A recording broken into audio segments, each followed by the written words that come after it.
ब्रह्म राक्षस। सैकड़ों वर्ष पहले किसी गांव में एक जमींदार रहता था। वह बड़ा धनी आदमी था। उसके पास हजारों बीघे ज़मीन थी, लेकिन वह बड़ा कंजूस और मक्खी चूस था। उसके नौकरों चाकरों को भरपेट खाना तक नसीब ना होता था। भला ऐसे कंजूस के पास कौन नौकरी करता। अगर कोई भूला भटका बेवकूफ़ आ भी जाता तो 10-15 दिन में ऐसा चंपत हो जाता कि किसी को कानों कान तक खबर ना होती। फिर जमींदार के 1000 बीघा ज़मीन की खेती कौन करता।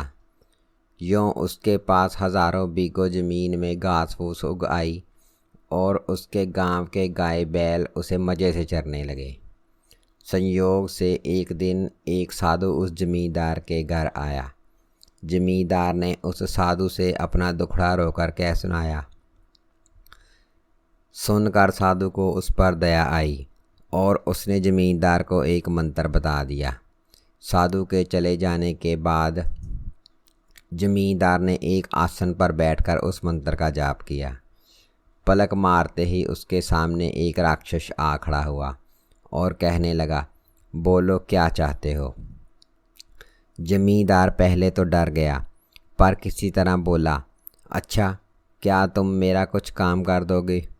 जरूर कर दूंगा, राक्षस ने कहा, पर तुम्हें मुफ्त में करना है। मैं पहले ही कह देता हूँ, उस कंजूस ने कहा। कोई परवाह नहीं, राक्षस ने कहा। जमींदार बड़ा खुश हुआ कि मुफ्त में नौकर मिला। उसने हुक्म दिया, तुरंत मेरे हजारों बीघे ज़मीन जोताओ। ये हुक्म देकर वह खाना खाने गया। इतने में ब्रह्म राक्षस ने आकर कहा, ज़मीन जोत आया। क्या सारा खेत जोत लिया? हजारों बीघे? जमींदार ने पूछा। जी हाँ, सारा खेत जोत आया, राक्षस ने कहा।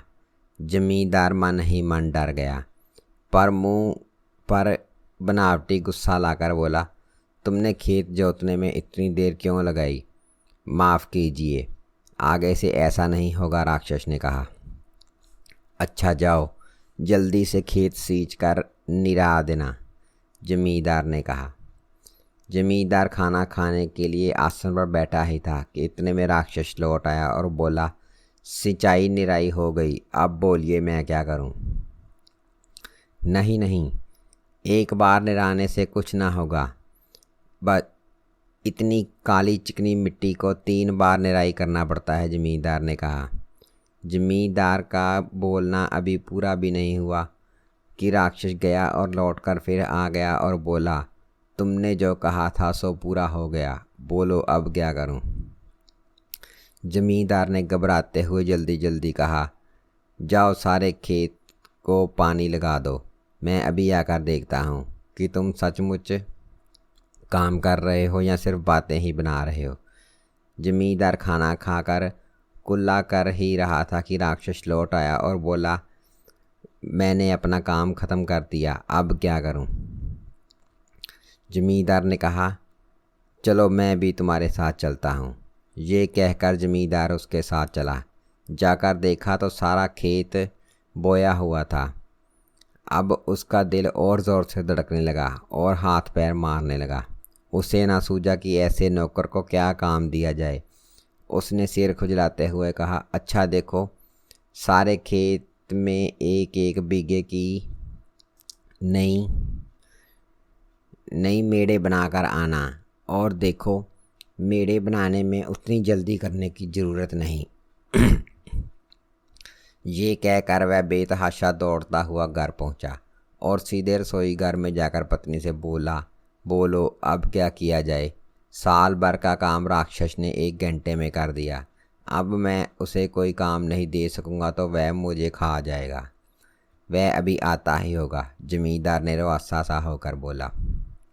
कोई चिंता नहीं, जब वह आ जाए तो उसे एक बार मेरे पास भेज देना, उसकी पत्नी ने लापरवाही से कहा।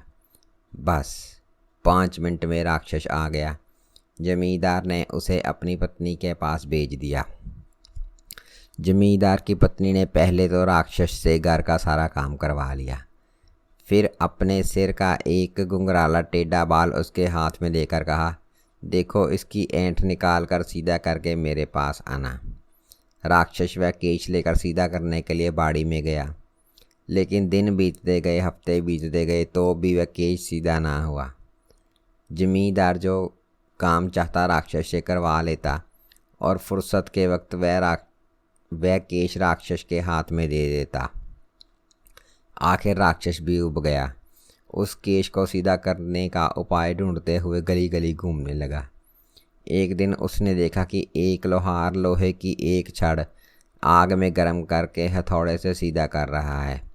बस अब क्या था, वह दौड़ा दौड़ा एक अंगीठी के पास गया और वह केश आग में डाल दिया। केश जलकर खाक हो गया और उसके साथ राक्षस भी।